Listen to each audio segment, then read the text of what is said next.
Yeah, Here it is Yuki, again. well-known Ranger aficionado, someone after my own Ranger heart. So yeah, I think it's going to be a very interesting match. Love to see Ranger, especially Lexi, here at the Pro Tour. Looking at the equipment loadout, it looks pretty standard. I mean, this is something that I would run too. You know, you got your New Horizon, you got your Tunic, Bullseye, and your Snapdragons. Looks like Yuki's running the Voltaire, which is an amazing bow. Give your arrows go again. You can use it twice as an instant.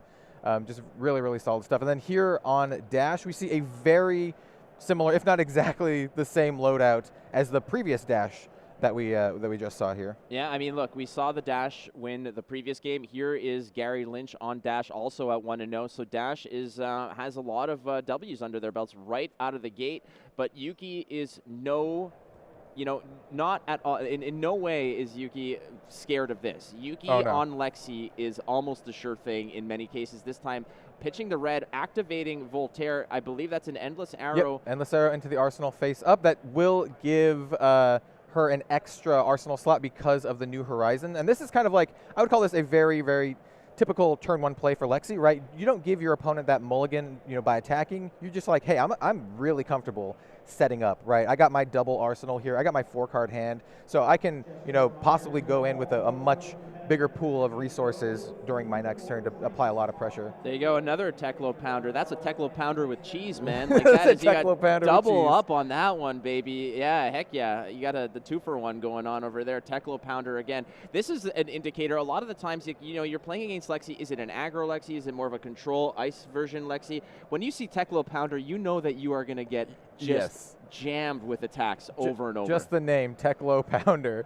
So looks like Yuki's going to use Lexi's hero ability to reveal a Channel Lake Frigid, which will give Gary a Frostbite token.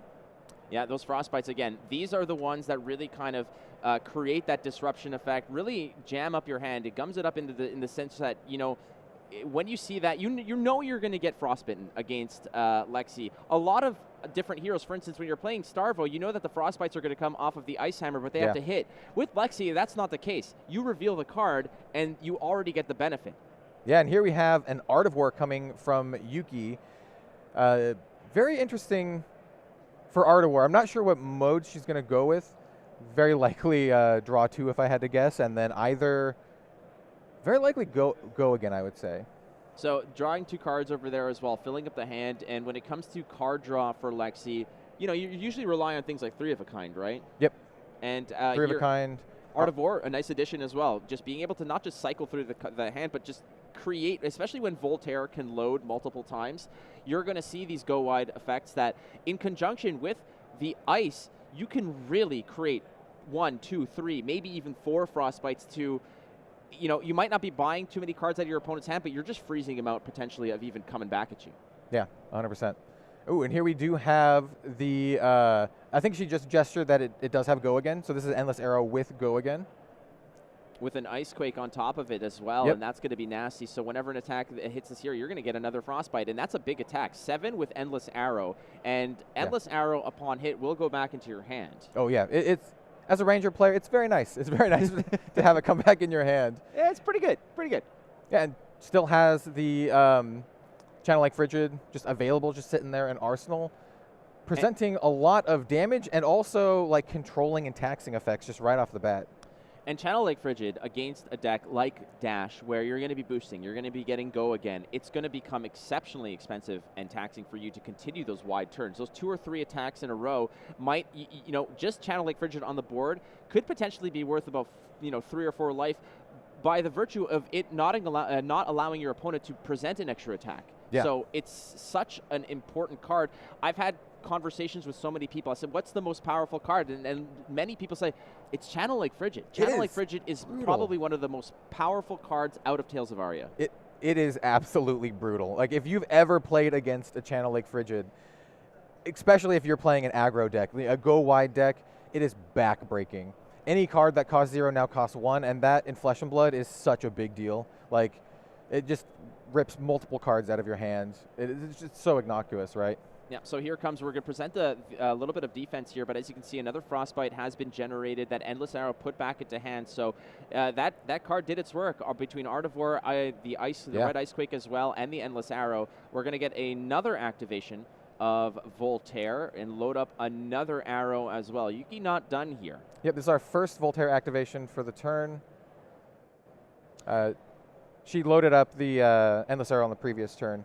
These matchups here, when you're playing against an Ice Hero, it feels like, you know, as those Frostbites accumulate, Gary could be thinking, I'm going to hold my hand because I want to continue, or I want to be able to regain momentum by attacking back. But every attack that Gary lets through here, Yuki will be able to just perhaps create more Frostbites and stop this, stop the turn altogether. Yeah, and here we have the same Endless Arrow. This Endless Arrow does have Go Again from the Voltaire. And looks like Gary's going to match that with the kitchen sink. He's just going to toss in a bunch of equipment. There you go. Throw it at him. There it is. Yeah, like you mentioned, it's the same deviled eggs right there. The same Endless Arrow. And we have another Endless Arrow. All same Endless Arrow. Deviled eggs. Yeah, there's exactly. 5 attack on this one. I appreciate the reference, by the way. I'm glad you got it. That is a Futurama reference. The same Endless Arrow. So yeah, this one is a 5. It gets a +1 from Voltaire here.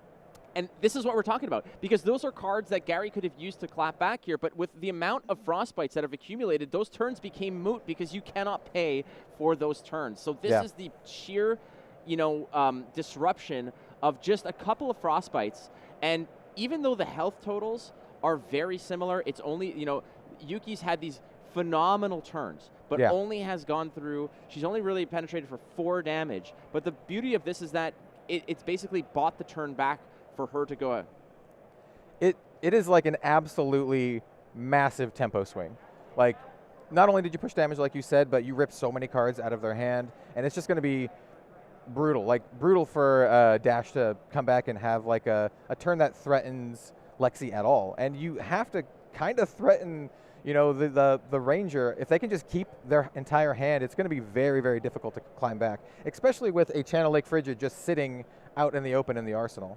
Meanwhile, you've got a 2-pack of these, you know, double stack Teklo pounders with cheese that are just sitting there, waiting, biding their time. Exactly. It's like the Uber Eats dropped it on your doorstep. You haven't picked it up yet. It's like it's going to get stale there, Gary. You got to use them, buddy. Oh, we have pitching a 3-of-a-kind into a 3-of-a-kind. So one of my favorite cards in the entire game. 3-of-a-kind lets you draw, you guessed it, 3 cards, but it does have a pretty big downside in that you can only play cards from your arsenal during the turn that you play 3-of-a-kind. So you get to draw some cards, but it has a little bit of a downside. Fortunately, Yuki's running a Voltaire, which lets her arsenal twice. Yeah, and if necessary, there's also the Bullseye Bracers, right? That's true. That is 100%. another option to go ahead and load up if necessary. What I like here is that Yuki's being very patient with that Channel Lake Frigid. That's a card that I believe, when push comes to shove, if there's a very maybe not necessarily as explosive a turn, you jam that in, and that'll you know, bide you a little bit more time. I think she's super happy just waiting with that channel. She's like, I'm going to push this damage. I'm going to save this channel until I can really get you with it. And she is following up this 3-of-a-kind with a Bolton Shot. That Bolton Shot's going to get +1 from the Voltaire, and then because of Bolton Shot's ability, it's going to get Go Again, and it will have an on-hit reload trigger, which once again is super, super nice on the 3-of-a-kind turn. If you can get that reload trigger, that's just an extra thing that you can get in your arsenal. She's going to be using the Tunic value here, getting another resource, activating Voltaire a second time. Oh, this is a very interesting one. This is one that I don't typically play in a lot of my Ranger decks, but I know it is one that a lot of folks really like. It's an easy 0-for-4. This is a Helix shot. It's getting a +1, or a Pathing Helix. It's getting a +1 from that Voltaire. Love it. It's a great card again. It's just, but a 0-for-4. I mean, we've heard this story long before. The value of being able to just go ahead and play a card with that breakpoint of 4 for not necessary for free, essentially, and with the bonus of, you know, giving it +1, let's say with Voltaire, feels good. And Yuki really in command here. Again, the life totals are not the story here. The story is the fact that Gary hasn't necessarily been able to do a whole lot, and Yuki's been in the driver's seat this entire time. Yeah, and she was able to arsenal up another card at the end of her turn. She double arsenal, draw up to 4. It's just, you know, setting yourself up for the best possible chance at a really explosive turn. Yeah, Gary just showing all of the toys here, you know, Teklo Core, a couple Teklo Pounders as well. Meanwhile, Yuki's like, yeah, that's cool. I'm just going to keep frostbiting you, and when push comes to shove, there you go, pitching the Channel Lake Frigid to play the Channel Lake Frigid. So that's twice. There We it did is. the pitch the 3 of a kind to play the 3 of a kind, pitch the Channel Lake Frigid to play the Channel Lake Frigid. Just making it easy for us. I love it. Yeah. So this Channel Lake Frigid will apply a taxing effect on, ooh, here we have another 3 of a kind. That is 3 of a kinds in the span of, what, 2 turns? 2 turns. Honestly, that's not exactly what you want to see. You don't want to have to pitch your 3 of a kind like she did in the previous turn, but these are your really, really explosive turns. And, you know, this is where you can solidify that tempo advantage that you already have. We do have Gary here kind of amassing a little army of trinkets and baubles, you know. So he's setting himself up for a turn where he can, you know, possibly do something when he's able to. But Yuki's really, really applying the pressure here. Chilling Ice Vein with the fusion as well, coming in for 4 on hit. It's well, you gotta pay or discard. It's a tough decision to make in certain cases. It's gonna get rid of something no matter what if it hits, or you have to block. So either way, this card's gonna take something from your hand. Definitely. And that's exactly what it's there for. It's just like, hey, you can't just ignore this. Second wheel of the Arcanite Skull Cap, you know, again, the benefit of being at a lower health total means that you're going to get another additional point of blocking here. So that's a full block on the Chilling Ice Vein, which is great. You know, that's what you want to see. The same Chilling Ice Vein? The same deviled eggs, yeah. In this case, though, you know, it's fascinating to mention when you're playing against Lexi, much like when you're playing against other particular heroes, there are certain cards that you want to keep in your mind and be like, all right, how many of these have I seen? Against Starvo, it's things like Oakenolds. Against, let's say, Chain, it's like Artivores. How many Artivores have I seen? For Lexi, it's got to be 3 of a kind. Oh yeah, you gotta love it. When you see 3 of a kind in your hand and you see all these arrows like Yuki has lined up, it's like, I think you call it Magical Christmas Land. You are in Magical Christmas Land here. I would love that to be there. I want a condo in Magical Christmas Land. This Chilling Ice Vein does have go again. Yuki still has another arrow in the arsenal ready to fire, and here it is. This is a fantastic one from Everfest with a really, really nice on-hit effect. I believe this one will have the attack of the next attack action card that the opponent plays. Yeah, and in this case, a lot of the cards have already been donated here in terms of you know valiantly sacrificing themselves to block some of that damage. But 5 damage is 5 damage, and Yuki's got to be happy about this. But I don't think Yuki's playing this from a perspective of I need to really round down some of the attacks that are coming my way. It's just a matter of I just got to push some damage here. Oh, 100%. And that was taken. Gary's taking this in this case. Yeah, this fatigue shot is just icing on the cake for the on-hit effect.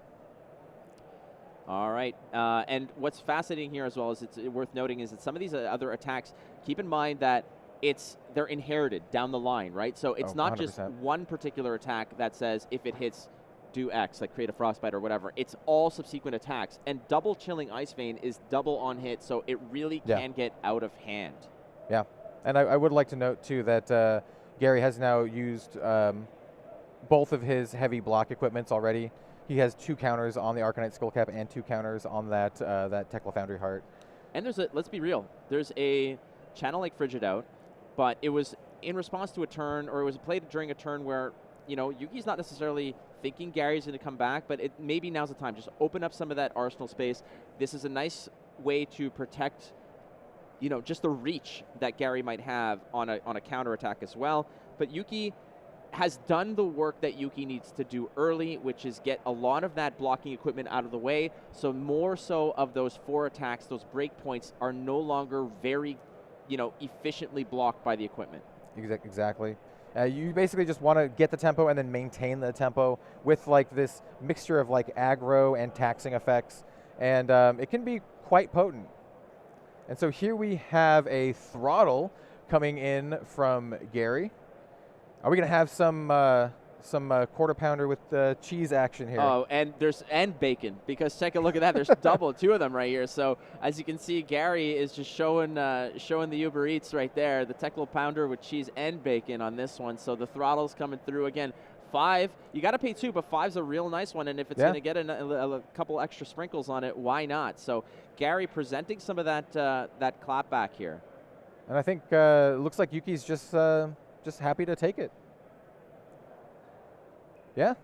There it is. Again, Channel Lake Frigid, Gary's going to have to present a counterattack at some point, but Yuki's been relentless. The way that Yuki's presented attacks has been such that, again, odd numbers. They're not necessarily these massive attacks. They're not like the 7s or 8s frequently, but those 4s over time. And there's the first flip. An Amulet of Ice is going to be played as well with Go Again. And Frostbite is the most important part here. Again, just saying, all right, your next attack is going to cost you 1 more. Yeah. Yep. Now she has Amulet of Ice that she can later crack for more, taxing effects. Here we have. So this turn is actually really relevant what cards she pitches in terms of keeping that Channel Lake Frigid in play. And, if she can do it, I mean, it's pretty nice to keep that Channel Lake Frigid in play, especially against Dash. Here we have another Pathing Helix. This one is going to have Go Again from the Voltaire. So we have, just another, hey, here's some more arrows. This one's pretty nice. The on-hit effect, if it hits, you have no cards in your arsenal, which is true in this case. Then you can put a card from your hand face down into your arsenal, which is something that, it's pretty nice for Ranger when you are limited to the number of times you can actually activate your bow on a turn. Right, and this basically allows you to, if Yuki has the resources here, if Yuki has the hand to do so, it's another arrow out there without an activation of Voltaire necessarily, right? Yeah. So that's pretty good. Yeah. Don't quote me if I'm wrong, but did Yuki keep a full hand, a full grip last turn? I believe so, because there wasn't any defense that be presented earlier. So not entirely sure how many cards she's holding on to, but looks like she's just content here to arsenal up, and you're going to lose the Channel Lake Frigid. Yep. Like you mentioned, it's important in terms of how you're pitching, et cetera, to put the ice cards there, but sometimes it's just not possible. Right. Because you can't purposely pitch for no reason, and you That's can't true. necessarily over pitch if you can pay for something.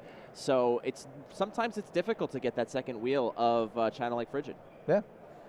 Here we have the good old Teklo core winding down, 2 resources floating and coming in with a zipper hit. That's a red zipper hit as well. The Frostbite should be busted up if I'm not mistaken. Yes. Yeah. The Frostbite should have been paid for in playing the zipper hit. So this is a red zipper hit. It's going to be coming in for 9. So we have 5 base and then 2 and 2 from the pounders on the bottom. Now the equipment that Yuki's is using here is not really. Yes. It's not made for blocking, because New Horizon, amazing, you got 2 block on that bad boy, but it's much like the Mask of Momentum, where when you're sacrificing that, it's usually in a situation where you're either secured the win next turn, Yes. or you need to use it to preserve the game and to maintain, to continue playing, because those are those crucial pieces. It's not like something like Arcanite Skullcap, the Heart or anything like that can block consistently, and that's the main use of it. In this case, those are cards that she's gonna have to rely on cards out of hand to absorb 9 damage. Yep, and Ranger in general, famously not great at blocking, and that's kind of what we're seeing here. Yuki's very like, hey, I'll just take it, right to the chin. We do have a Spark of Genius coming out from Gary. It's a really, really interesting tutor card that lets him go search for a Mechanologist item card with cost X or less, and it looks like he's going to go grab a 3rd pounder here. So he's setting up for not necessarily wide turns, but for very, very tall turns. And I think this is actually a very good strategy against like the taxing Frostbite deck, where you can just go tall and not really have to worry as much about those Frostbites. No, definitely. I mean, decks like Yuki's here, Yuki Lee Bender's deck of a lot of ice disruption, a lot of hand taxation, things of this nature are meant to really punish those decks like Ninja, like Chain, that go wide, that need to pay an additional 1 for every kind of attack. But if you could just pay that, but go ultra tall, that is a very, very plausible scenario. But another Art of War here for Yuki Lee Bender. So it looks like, judging by the die, it's a +1/+1, and then draw 2. Yeah, refilling that hand. Again, when you're talking about 3 of a kind and just the card draw that affords you, the drawback in that case is that, well, you can't play out of hand, so it's going to be arrows out of the arsenal. You're not going to see some of those combat tricks like rain razors or lightning press or things like that. No, there's no surprises in that case. But however, for Art of War, you're banishing 1, you're picking up 2. Suddenly, you've got more cards in hand, and you still have some surprises. Yeah, I mean, this +1/+1 is actually very, very good for one of the cards that Yuki has in her arsenal specifically. Oh, here we have a second Art of War. Also looks like giving the +1/+1. You're vicious. Absolutely vicious. So the card in her arsenal is a Bolt and Shot, and so Bolt and Shot gets go again if it has attack bigger than its base attack, and it will have attack now bigger than its base attack by 2. So it will have go again, which is exactly what you need for clearing out an arsenal slot. So you're able to actually use your bow to follow up. And look at this. I mean, a 2-attack Bolt and Shot is easily blocked. A 3-attack Bolt and Shot, fairly easily blocked. But doubling up on the Art of Wars here to make that Bolt and Shot that really awkward number 4 here with the free go again and slamming a double rain razors. Man, it has been all about doubles here. We've got 2 Art of Wars on the table, 2 rain razors. We're pitching 3 of a kinds to play 3 of a kinds. We're pitching channeling fridges to play channeling fridges. This is a lot of instance coming from Yuki. I can see why she didn't block very much in the previous turn. Though we don't know how many of these were drawn off of these Art of Wars. But in any case, Rain Razors is an absolutely brutal card, giving +2 to all of the arrows for the turn. But like, so now we have a +6 for every arrow. This is disgusting. Oh, and another Bolt and Shot. Now here's the beauty of this again. The fact that Yuki still has 2 cards in hand and still has a pocket full of quarters here with some of that resource is still floating. So that is a 9-point Bolt and Shot. Yeah, it's 4 from the 2 Rain Razors, 2 from the 2 Art of Wars, and then +1 from the Voltaire. So it's just a 9 blue Bolt and Shot. That's not something you see every day. Yuki Lee Bender is showing you why she won the Canadian Nationals with Lexi, showing you why. Absolute master Ranger player for sure. Exactly. Why she is the authority on how to play this hero. She is here and proving to you that it's not just about flipping for go again or flipping for frostbites. Yeah. She's showing you genuinely how you can be both disruptive and aggressive, and it is a master class on how to play this hero right before your eyes. Do we have another arrow coming in? This is actually like... Gary is just shaking his head like, all right, enough. He's like, what's even going on here? No more, please. This is an 11 pathing helix, 11 attack pathing helix. That would have been kind of a lot. That's a little bit of a lethal right there, based on where we're at right now. But and this is like, look how wide this turn went, and look how tall those attacks were. It was an 8, a 9, and an 11. You can give your whole hand, you can give them the farm and all the animals on it, and you're not blocking that much. It's not happening. I gotta say, I mean, as a Ranger player myself, I was always a little hit and miss on Art of War, but I am a believer now. That Art of War turn was insane. Yeah, quite good. Not only good in Chain, quite good in Lexi as well. And unfortunately for Gary Lynch here, those Teklo Pounders with cheese and bacon are just rotting on the table, unfortunately, by now. They are absolutely begging to be used. They're like, please, we want to pump something by 6. Just let us do it. He had that 1 attack for 9, and that was fantastic. That's pretty good. Loved it. Love to see it. Yuki's just like, yeah, cool story. I'll take that. Send me the bill, and this is what I have. Yeah, so Gary's going to draw it, pass back to Yuki. So she has all of the tempo right now, and that's exactly where you want to be. You can just use your hand to the fullest, and when you can as Ranger, it can be incredibly potent. And so here we have another Chilling Ice Vein. This one is going to be fused. So nice little for 5 spot, no problem. 5 go again with a fusion. If you're sitting across the Ranger, when they give it go again, you're like, oh, great.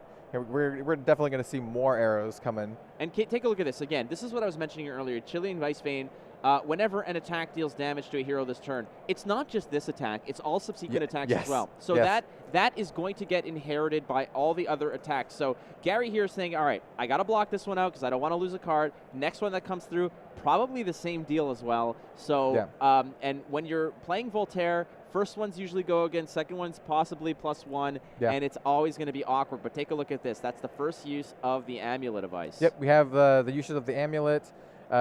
Because she did the fusion, which is what she's noting here, that she's now able to actually use the Amulet. This is a very, very taxing turn, right? Because the Chilling Ice Vein basically forces cards out of hand no matter what. It's like you're going to block or you're going to take damage and have to, get cards out of your hand anyway. And now she's like, hey, I had another card that's just going to rip a card out of your hand no matter what. And that's what you want to do. You just want to rip the cards right out of their hand. These are the types of games where once people, back home watch this, they're like, I need to see this deck list. Like, I want to. These are the types of games that inspire you to play these types of heroes. And you know what? You saw it earlier. You saw you saw Dash in round 1 have the same kind of effect against Brendan Patrick's Kano. 100%. Yeah. And people were probably saying, I gotta try this. I gotta try some like really aggressive Dash. Get those Teklo Pounders out and go ham. But here's Yuki now flipping that script and saying, yeah, but have you heard of Lexi? Yeah, and I mean, Yuki's also one of those players who's like die-hard, like Ranger fan, and that's what I love to see that in the Pro Tour. You have the top players playing, at the top of the echelon of that particular class, and I would easily say Yuki's like one of the best Ranger players in the whole world, like 100%.